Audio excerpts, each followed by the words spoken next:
Hello students, this is Anju ma'am from Maharaja Agarsen School Hisar. Yesterday we start our third chapter, that is the census and sample method, जनगणना और प्रतिदर्श विधि। देखिए बेटा, इस chapter में क्या है, जैसे कि पहला चैप्टर जो हमने किया था इससे पहले वो हमने किया था प्राइमरी एंड सेकेंडरी डाटा, प्राथमिक आंकड़े द्वितीयक आंकड़े। उसमें हमने कल प्राथमिक आंकड़ों को कलेक्ट करने का ढंग सीखा था, लेकिन अभी हमारे सेकेंडरी डाटा को कलेक्ट करने का ढंग अभी रह गया है। इसे हम इस चैप्टर के बाद में सीखेंगे, क्योंकि वो थोड़ा सा अलग तरीके से आपको सीखना पड़ेगा। तो आज हम नया चैप्टर स्टार्ट कर रहे हैं। इसमें आप कुछ देखो, बहुत बड़ा आपके पास यहाँ पर काफ़ी कुछ लिखा हुआ है, लेकिन मैं आपको अभी कुछ डेफिनेशंस बता रही हूँ। आप केवल वही डेफिनेशंस करना है इसमें, बाकी सब आपका करने की ज़रूरत नहीं है।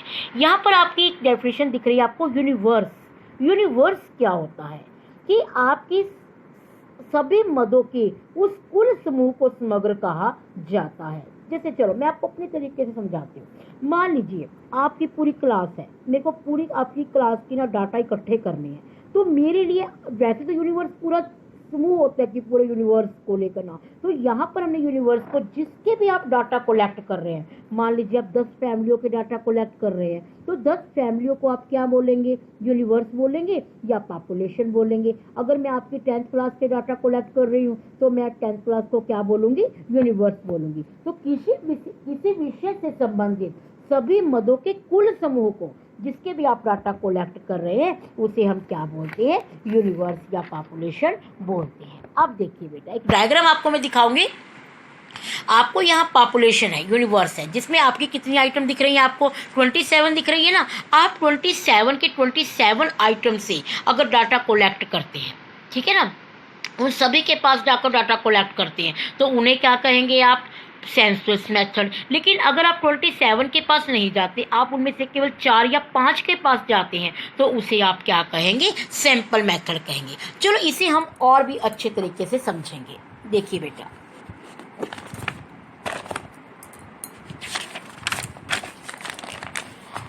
अभी हमने जो सेकंड चैप्टर किया था उसमें हमने किया था प्राइमरी डाटा और सेकेंडरी डाटा, और जो हम आज चैप्टर कर रहे हैं वो हमारा है सेंसस मेथड और सैंपल मेथड। प्राइमरी हमारा होता है प्राथमिक, मतलब जिसे आप सबसे पहली बार कलेक्ट कर रहे हैं। सेकेंडरी होता है किसी और ने डाटा कलेक्ट किए हुए थे, आपने जाकर वही डाटा को लिख लिया। सेंसस क्या होता है, सेंसस होता है, मान लीजिए आपका ये पूरा समूह है, आपके यहाँ 20 बच्चे हैं, 20 के 20 बच्चों से डाटा कलेक्ट कर रहे हैं। ये मतलब नहीं है कि पहली बार हो रहे, दूसरी बार हो रहे, कोई मतलब नहीं कि हम अगर सभी पर्सन से डाटा कलेक्ट कर रहे हैं, that is a census method. लेकिन अगर आप 20 बच्चों से डाटा कलेक्ट नहीं कर रहे, उनमें से केवल 5 बच्चों से डाटा कलेक्ट कर रहे हैं, तो वो हमारा कौन सा मेथड है, सैंपल। अब बेटा एक बार हिंदी भी समझ लीजिए। ये होते थे प्राथमिक आंकड़े, ये होते थे द्वितीयक आंकड़े, ये होते थे जनगणना विधि, और ये होती है प्रतिदर्श विधि।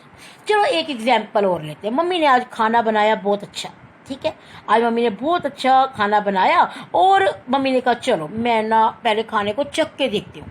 मम्मी बताओ कौन सा मेथड यूज़ करेगी, सेंसस के सैंपल? क्या सेंसस करेगी? मम्मी ने राइस बनाए तो मम्मी सारे राइस खा जाएगी, फिर तो आपके लिए क्या बचेगा, तो ये तो सेंसस मेथड होगा ना। तो मम्मी यहाँ पर सेंसस मेथड को यूज़ नहीं करेगी, मम्मी यहाँ कौन सा मेथड यूज़ करेगी, सैंपल। उसमें से मम्मी 1 स्पून या 1 कटोरी, जो भी आपकी मतलब कुछ भी थोड़ी सी उसमें से अमाउंट निकाल कर उसको टेस्ट करके देखेगी कि उसमें सब कुछ सही है ये नहीं है, तो उसे बेटा हम सैंपल मेथड कहते हैं। और अगर आपकी कॉपीज चेक होंगी अब 10th क्लास की, क्या मैडम सैंपल मेथड को यूज़ कर सकती है कि चलो पहले 2 बच्चों के अगर 50 नंबर है, चलो आपको भी 50 दे देते हैं? नहीं, वहाँ पर क्या होगा, हर एक बच्चे के डाटा कलेक्ट होंगे, तो वहाँ कौन सा मेथड चलेगा, सेंसस मेथड चलेगा। तो शायद आपको ये बात की बिल्कुल क्लैरिटी हो गई होगी बेटा कि सेंसस मेथड और सैंपल मेथड क्या होता है। तो अब हम इसकी डेफिनेशन देखेंगे कि सेंसस मेथड हमारा होता है in which data are collected collected about every item of the universe, कि अगर आप यूनिवर्स की हर आइटम से डाटा कोलेक्ट करते हैं तो उसे हम कौन सा मेथड कहते हैं,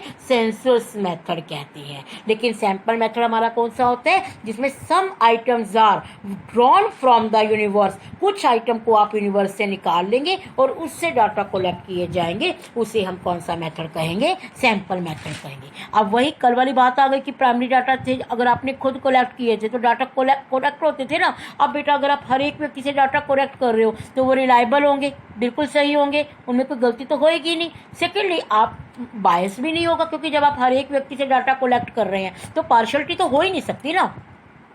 थर्ड इज एक्सटेंसिव इंफॉर्मेशन का मतलब है बेटा, जब हम एक एक बच्चे के पास जाएंगे, हम उससे बात करेंगे तो हमें दो बातों का और पता चलता है। हम फिर उससे पूछेंगे कि हाँ बेटा आप कहाँ रहते हैं, आप कहाँ से बिलोंग करते हैं। लेकिन अगर हम लोग सैंपल मेथड लेंगे तो हमें उसके बारे में काफ़ी इंफॉर्मेशन के बारे में पता नहीं चलेगा। और उसके बाद स्टडी ऑफ डाइवर्स कैरेक्टरिस्टिक्स, अगर सारी आइटम अलग अलग तरह की भी हो ना तो हमें कोई दिक्कत नहीं आएगी, क्योंकि यहाँ पर तो आप हर एक व्यक्ति से डाटा कोलेक्ट कर रहे हैं ना, तो आपको यहाँ पर हर एक व्यक्ति की विशेषता का पता चल जाएगा। लेकिन इसकी बेटा कुछ डिमेरिट्स भी है, थोड़ी कॉस्टली है, क्योंकि देखो बेटा हर एक व्यक्ति पास जाओगे तो धन तो लगेगा ही, फिर मैन पावर भी ज़्यादा चाहिए, अकेले व्यक्ति के पास तो पॉसिबल नहीं, टाइम भी ज़्यादा चाहिए। और अगर बहुत बड़ा एरिया है ना बेटा तो ये थोड़ा पॉसिबल कम है। छोटे एरिया के लिए सेंसस मेथड सही रहता है, बड़े एरिया के लिए सेंसस मेथड सही नहीं रहता। Second is a sample method, अभी बताया था कि data collected about the sample और a group of item taken from the population. आप कुछ आइटम को पॉपुलेशन से निकाल लेंगे and draw conclusion on the basis, और उनके बेस पर आप कंक्लूजन निकालेंगे। अभी मैंने बताया था कि अब 27 बच्चे, 27 में 7 बच्चों से डाटा कलेक्ट करके हम निष्कर्ष निकालते हैं कि ये क्लास तो बड़ी अच्छी है, ये क्लास तो बहुत इंटेलिजेंट है, तो उस मेथड को हम कौन सा मेथड कहेंगे, सैंपल मेथड कहेंगे। लेकिन बेटा जो सेंसस के जो मेरिट थे वो सैंपल के डिमेरिट हैं, और जो सैंपल के डिमेरिट है वो सेंसस के मेरिट है। देखो अब ये क्या थी, ये कम खर्चीली है क्योंकि यहाँ पर आपका खर्चा कम आएगा, क्योंकि आप बहुत बड़े एरिया के से तो मांग ही रहे सूचना, केवल कुछ लोगों से सूचनाएं मांग रहे हो। सेकेंड यहाँ पर टाइम भी कम लगेगा, और आइडेंटिफिकेशन ऑफ एरर्स, तो इस विधि में आपका क्या होगा बेटा कि मदों का अध्ययन किया जाता है, इसलिए गलती की पहचान करना आसान हो जाता है। तो कुछ कोई मतलब आप 27 से 7 बच्चों से डाटा कोलेक्ट कर रहे हो तो आप उनके आसानी से मिस्टेक्स को कैलकुलेट कर सकते हो। और ये कौन से एरिया के लिए उपयुक्त है, लार्ज एरिया के लिए उपयुक्त है। बेटा आप हर क्वेश्चन के केवल 4 पॉइंट्स कर लीजिए, वो भी आपके एनफ होते, कोई भी आप 6 में से यानी 4 पॉइंट्स को आप डिस्कस कर सकते हैं। उसके बेटा आपकी डिमेरिट्स आती हैं। देखो ये पार्शियलिटी तो है, आपको पता है कि 7 बच्चे जो आपकी जान पहचान के आपने उसको निकाल लिया हो, तो यहाँ पर बायस होती है, वहाँ बायस नहीं थी, यहाँ बायस है। और कई बार आपने जो बच्चे निकाले शायद वो सही रिजल्ट ना दे, तो आपकी जो कंक्लूजन निकलती है ना वो सही नहीं निकलती है। और आपको कई बार दिक्कत भी आती है कि कौन से सैंपल को चूज़ करूँ, इसको करूँ क्या उसको करूँ, तो हमको उसको चुनने में भी बड़ी मुश्किल होती है, ठीक है ना। और उसके बाद हमारी आती है कि इसके लिए नॉलेज की बहुत ज़रूरत है, ट्रेनिंग की ज़रूरत होती है। जो हमारा पर्सन सैंपल को निकालेगा उस पर्सन को बेटा पूरी नॉलेज की ज़रूरत होती है। तो इस तरीके से बेटा आज आप ये काम करना कि सेंसस मेथड किससे कहते हैं, सैंपल किससे कहते हैं, इनके मेरिट्स और डिमेरिट्स। ओके।